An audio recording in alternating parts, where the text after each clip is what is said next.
오늘 모세에 대한 이야기가 여기 나오고 있습니다. 우리 모세 하면 특별히 하나님과의 그 관계에 있어서 그 어떤 누구보다도 많은 특권을 누린 사람이 모세죠. 이 모세가 누린 특권, 그 중에 하나님의 관계와 있어서 특권이다라고 말하는 이유는 우리가 12절부터 읽었지만 11절에 보면 이 모세는 해막에서 마치 하나님과 이렇게 대화하는 모습을 보면 마치 친한 친구끼리 이렇게 이야기하듯이 얼굴을 맞대고 속삭이는 것처럼 그렇게 하나님과의 그런 관계를 가지고 있다라고 말을 하고 있어요. 물론 여기 얼굴과 얼굴을 맞댄다는 것, 이게 하나님의 얼굴을 직접 보고 얘기한다는 그 얘기는 아니죠. 뭘 말하는 거예요? 그만큼 하나님과의 친밀감을 말해주는 거예요. 마치 얼굴과 얼굴을 맞대고 이야기하듯이 그런 정도로 하나님과 친밀함을 갖고 있었던 사람이 바로 모세였다 하는 거죠. 자, 모세의 사명은 뭐냐? 그 이스라엘 백성들을 이끌고 약속의 땅 어디예요? 가나안으로 인도하는 것. 이게 모세의 사명이었죠. 그런데 이 막중한 임무를 수행해야 되는 이 지금. 근데 이 현장은 어디냐? 말 그대로 길도 없고 먹을 것도 없는 황량한 강야지요. 여기에서 길도 안 보이고 뭘 먹을까 마실까 염려할 수밖에 없는 그 땅에서 이 이스라엘 백성들을 이끌고 약속의 땅으로 가야 되는 이런 사명을 부여받았다 하는 거죠. 이게 뭘 말하느냐? 지금 이 땅은 정착해서 살 곳이 아니라는 거죠. 끊임없이 어디론가 가야 되는 그런 척박한 그 땅에서 이 사명을 받아요. 그러니 막막한 거죠. 길이 없으니. 그래서 모세가 하나님께 요청을 하는데 첫 번째 그 모세의 요청이 뭐냐? 13절에 보면 저에게 주의 길을 보여주십시오. 이거예요, 이거. 그가 가야 할 길이 왜냐하면 이전에는 아무도 가지 않았던 그러한 길이었기 때문에 어떤 지도자도 한 번도 가보지 못한 길을 백성들이 이끌고 자기를 따르는 수많은 사람들을 데리고 가야 된다는 거. 이게 참 막연하죠. 길이 보이면 좋죠. 길이 있으면 간단한 문제죠. 그 길 따라가면 되니까. 그러나 길이 보이지 않은. 그리 저에게 길을 보여달라고 누구에게 하나님 앞에 이렇게 기도할 수밖에 없었죠. 저에게 당신의 길들을 주여 보여주시옵소서. 우리가 가는 길도 어떻게 보면 마찬가지죠. 우리가 앞길에 대해서 알 수 있는 사람은 아무도 없죠. 길이 늘 보이면 좋은데 사실 보이지 않을 때가 사실 더 많은 게 우리의 인생이죠. 우리는 이 모세의 기도, 간단한 것 같지만 이게 얼마나 우리의 신앙생활 가운데 더 중요한 간구인지. 그렇죠? 주여 내 길을 보여주시옵소서. 이게 얼마나 멋지고 또 주 앞에 우리가 수시로 뭐 하다가도 막연할 때 어떤 확신이 없을 때 우리가 불투명한 그런 모든 일어난 일들 가운데 우리가 기도하기 딱 좋은 내용이 바로 이거죠. 주여 내 길을 보여주시옵소서. 모세가 이렇게 기도했어요. 모세의 기도를 하나님이 당연히 들으셨죠. 그런데 들으셔서 모세가 뭘 원하는지, 뭘 해야 되는지, 해줘야 되는지 하나님이 당연히 아시지만 그러나 쉽게 또 그렇다고 오늘 말씀에 의하면 그냥 쉽게 모세의 청을 들어주시지는 않아요. 오히려 이런 대답을 하는데 14절에 보면 길을 보여달라 했더니 그러니까 내가 친히 가리라. 내가 너를 쉬게 하리라. 이런 식으로 답을 주죠. 모세 너하고는 내가 함께 하겠지만 그러나 크게 보면 이스라엘과는 함께 하지 않겠다. 지금 그 얘기를 지금 하시는 거예요. 그 백성들 자기는 안중에도 없다는 거예요. 너만 있으면 너하고만 함께 하겠다. 그러니 15절에 여기 모세가 이 하나님의 응답을 듣고 놀라는 거죠. 주께서 친히 가지 아니하시려거든 우리를 이곳에서 올려보내지 마옵소서. 참 모세가 보면 자기 혼자만의 영화를 모세는 추구하지 않는 사람이다. 자기만 잘 되고 잘 먹고 잘 사는 이런 것들, 이거 정말 의미 없다는 것을 너무나 잘 알고 있었어요.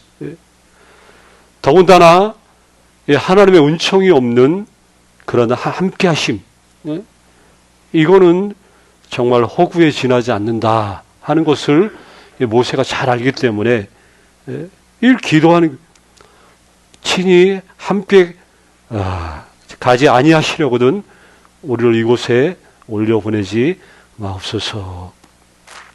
우리가 주의 백성으로서 이 세상에서 가장 소중하게 생각해야 될 것들이 많이 있지만 그 중에 또 하나 여기 뭐예요? 하나님의 함께 하심. 하나님의 함께 하심, 이것보다 이 세상에서 가장 소중한 게 우리에게 또 뭐가 있겠냐 하는 거죠. 아까 기도 뭐예요? 주의 길을 내게 보이소서. 그리고 또 이 고백처럼 하나님 함께 하신, 물론 함께 하시죠. 내가 알든 모르든 하나님은 항상 함께 하시고 정말 나를 끈질기게 항상 집요하게 나를 따라오시는 분이시죠. 집요한 추적자라고 누가 설명했듯이 하나님은 나를 항상 바라보시고 내가 어디를 가든지 바다 끝에 거할지라도 거기에 그분은 나와 함께 하시는 분이시. 물론 근데 이거를 우리가 잘 알 때도 있고 또 모를 때도 또 많이 있죠. 그러나 어쨌거나 하나님이 함께하는 것만큼 중요한 게 없다는 것을 여기 또 말씀을 통해서 우리가 알 수 있죠. 이게 왜 이렇게 중요하냐? 이스라엘이 그 열방에 있는 수많은 그 종족들, 민족들, 다른 점이 딱 하나예요. 뭐예요? 이스라엘에 누가 함께 하시는 거예요? 하나님이 함께 하시는. 이게 하나님이 함께 하신다는 것 자체가 이스라엘을 다른 모든 열국과 달라 보이게 하는 그런 유일한 점이라는 거죠. 자, 모세의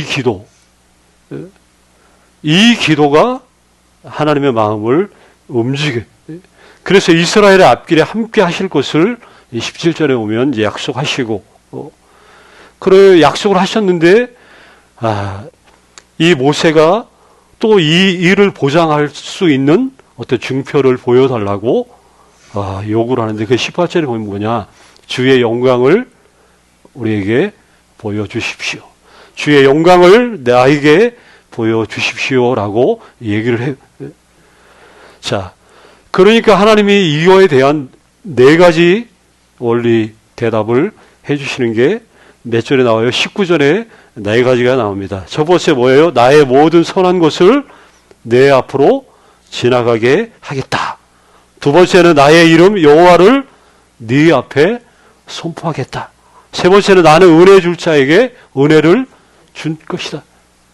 그리고 네 번째가 긍휼히 여길 자에게 긍휼을 베풀겠다. 이게 하나님의 응답이. 주여 영광을 보여주세요 했더니 이 네 가지, 이 답을 주시면서 내가 이렇게 하겠다. 자신의 모든 하나님의 그 성품, 하나님의 그 모든 인격, 이런 것들 총 압축시킨 이 메시지, 이 부분들을 모세에게 보여주겠다라고 지금 이 얘기를 하는 거죠.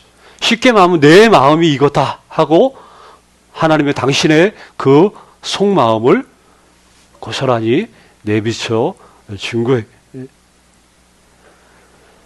그러나 한 가지만은 허락하지 않았죠. 그게 뭐냐? 20절에 나오시죠. 하나님의 얼굴을 보여주지 않는 거. 이거는 하나님 보여주시는 거 이거는 허락하지 않았어요.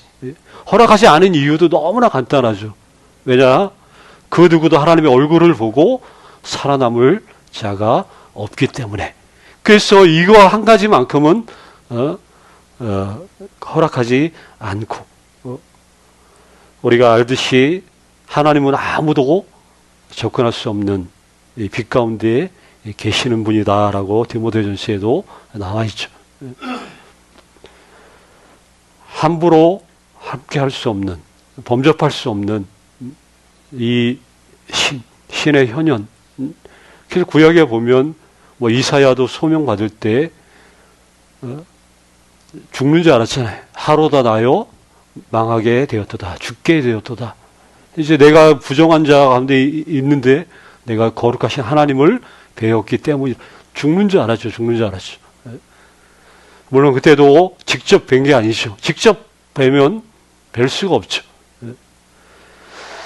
자, 하나님을 뵐 수는 없어요. 그런데 하나님이 모세를 바위 그 위에 서게 하시고 당신의 영광이 지나가는 그 뒷모습을 보여주신 거죠.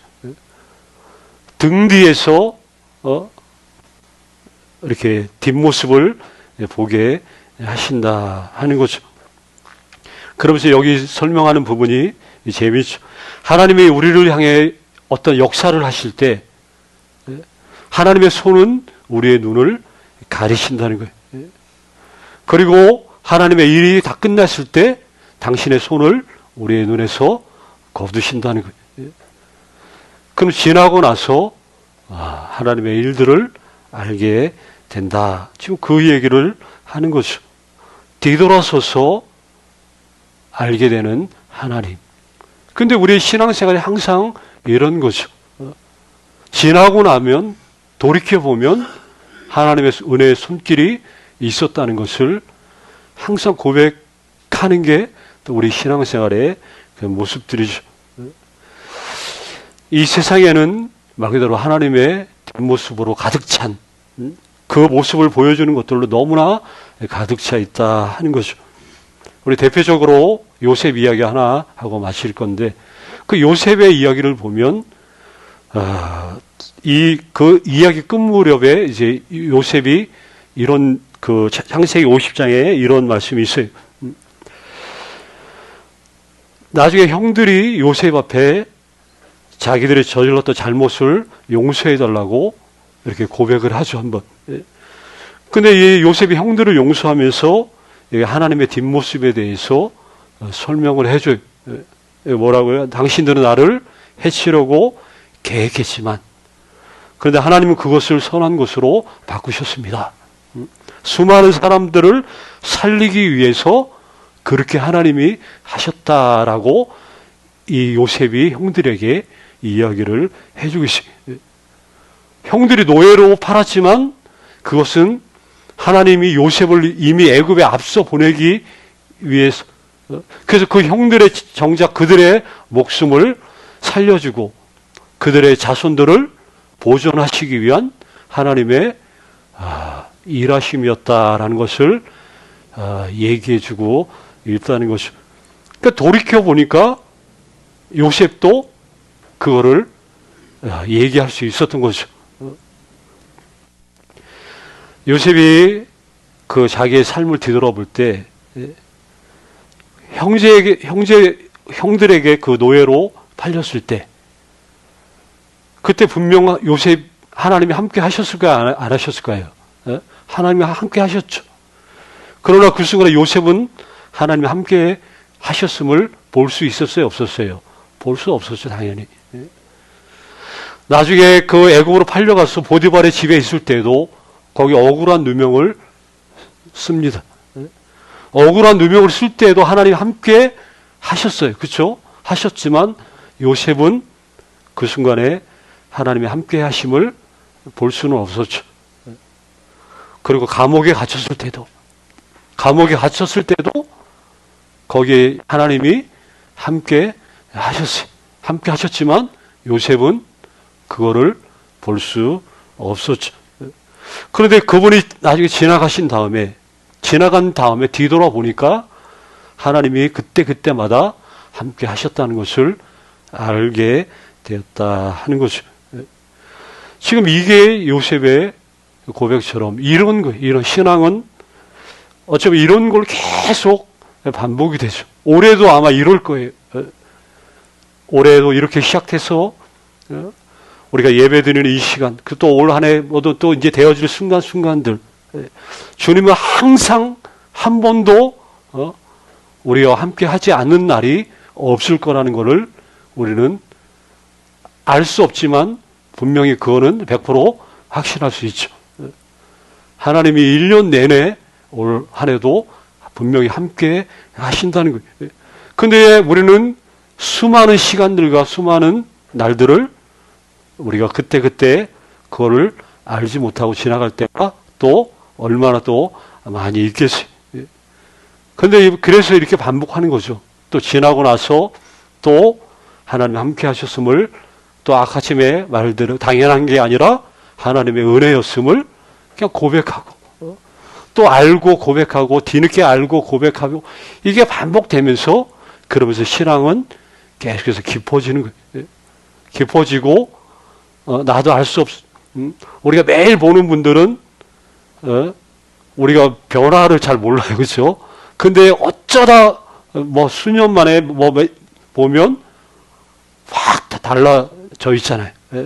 근데 항상 함께하는 분들은 우리가 매일 보기 때문에 이게 잘 못 느끼는 거. 그런 거죠. 못 느끼는 것 같지만 이미 신앙은 알수록 점점 이미 계속 자라고 있다는 거예요. 우리가 계속 자라야 될 목표가 어디예요? 그리스도의 그 장성한 분량. 이 그리스도의 장성한 분량에 이른다는 말은 그리스도와 같은 그 수준까지 도달할 거라는 거예요. 근데 아마 물론 이 땅에서는 이게 가능하지는 않겠죠. 그러나 계속해서 성화라는 말로 표현하는데 우리는 계속해서 거룩해지고 하나님을 알고 신앙이 계속 깊어지면서 결국 나중에 우리가 주 앞에 설 때에는 영화로운 상태, 주님과 같은 그런 상태로 우리가 변화될 거라는 것을 우리는 너무나 잘 알고 있다는 거죠. 근데 이게 반복되는 거, 이게 정말 쉽게 말하면 이거야말로 이게 신앙의 모습이고 이게 우리의 축복이라는 것을 우리가 놓쳐서는 안 된다는 거죠.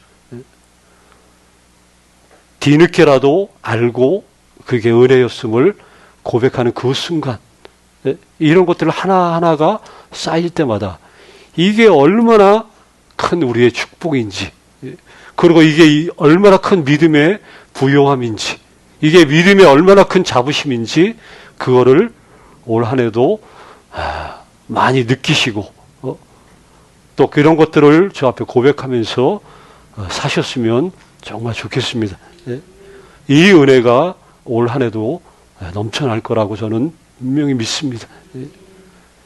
우리의 주변에 우리가 하는 일 가운데, 교회의 모든 일들 가운데 여기 하나님의 그 모습, 이 세상에 가득한 하나님의 그 뒷모습, 내 눈앞에 이제 그 뒷모습들을 우리는 계속해서 보면서 그래서 이 힘을 얻고 또 그것 때문에 더 기뻐하고 더 많이 감사하고 우리의 신앙에 주어진 여정을 그래서 자로나 우로나 치우치지 않고 곧장 잘 달려갈 수 있게 될 거라는 것이죠. 이 은혜가 올 한 해도 또 우리 삶 가운데 평생 넘치시기를 간절히 주의 이름으로 축원합니다.